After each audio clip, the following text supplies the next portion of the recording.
যাতে সেই সমালোচনাৰ পৰা আমি কিবা পাব পাৰোঁ বেছি তেওঁলোকে সমালোচনা কৰোঁতে তেওঁলোকে সমাধানো দিব লাগে কেৱল নৰেন্দ্ৰ মোদী ডাঙৰীয়া আৰু হিমন্ত বিশ্ব শৰ্মা ডাঙৰীয়াই গালি পাৰি পাম বুলি ক'লে এইটো এটা ভুল মানে পদক্ষেপ হ'ব তেওঁলোকক গালি পাৰি পাৰ কৰিছে কিন্তু তেওঁলোকক মই চেলেঞ্জ কৰিছোঁ তেওঁলোকৰ ওচৰত কোনো প্লেন নাই মাষ্টাৰ প্লেন আৰু গেৰাণ্টি ডিক্লেয়াৰ কৰিছে এইটো বেলেগ কথা কিন্তু তেওঁলোকে চৰকাৰ কৰাৰ প্ৰশ্ন উঠিব নাই কোনো কাৰণে দূৰলৈকে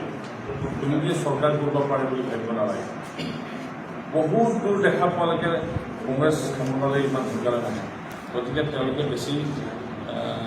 সমালোচনা ৰাজনীতি এৰি নিজৰ কথা ক'লে আমি বেছি সুখী হ'ব বিৰোধী কোনটো দলক কৈছে চব যিমান বিজেপিৰ বিৰোধী দল আছে সকলোৱে বিজেপিক লক্ষ্য কৰি তেওঁলোকে তীৰ এৰিছে কিন্তু ভাৰতীয় জনতা পাৰ্টীৰ মানুহখিনিয়ে যিধৰণে জনসাধাৰণৰ ওচৰত চাপি গৈছে তেওঁলোকৰ এই তীৰ বান এইবিলাকে কামত দিয়া নাই সেইকাৰণে বিৰোধী জনসাধাৰণৰ বিৰোধী বৰ বস্তু কৰা নাই কাৰ্যটো কংগ্ৰেছ নাই বিভিন্ন ৰাজ্যৰ পৰা উঠি গৈছে ক'ৰবাত এলায়েন্স আছে আৰু মানুহৰ মাজৰ পৰা উঠি যাব আকৌ এবাৰ কোনো কংগ্ৰেছটো অভিভক্ত পাৰ্টি জনসাধাৰণৰ হাও লাগিছে কাৰণ তেওঁলোকে দৰিদ্ৰ দেশখনক শাসন কৰিবলৈ যাওঁতে নিজে তাৰ মনস্বস্তি কৰিছে তেওঁলোকে তাত ব্যস্ত হৈ গ'ল আৰু আজিৰ তাৰিখতো তেওঁলোকে তিনিৰ পৰা নমা এটা পাৰ্টি গতিকে নিশ্চিন্ত হ'বলৈ বেছি দিন নাই যদি আৰু কোনোবাই ৰক্ষা কৰা নাজানো গতিকে তেওঁলোকে নিশ্চিন্ত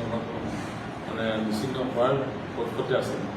বেছিভাগ মানুহে কংগ্ৰেছ গুচি আহিছে তাত নিমিছে আম আদমি খানৰ বিষয়ে কি ক'ব আম আদমি পাৰ্টি চেষ্টাটো অব্যাহত ৰাখিছে বুলি শুনিছোঁ ডেমক্ৰেচিত ৰাজনৈতিক দলৰ ৰাইট আছে আম আদমি কাৰ আদমি চাই লওক আম আদমি দুৰ্নীতি আদমি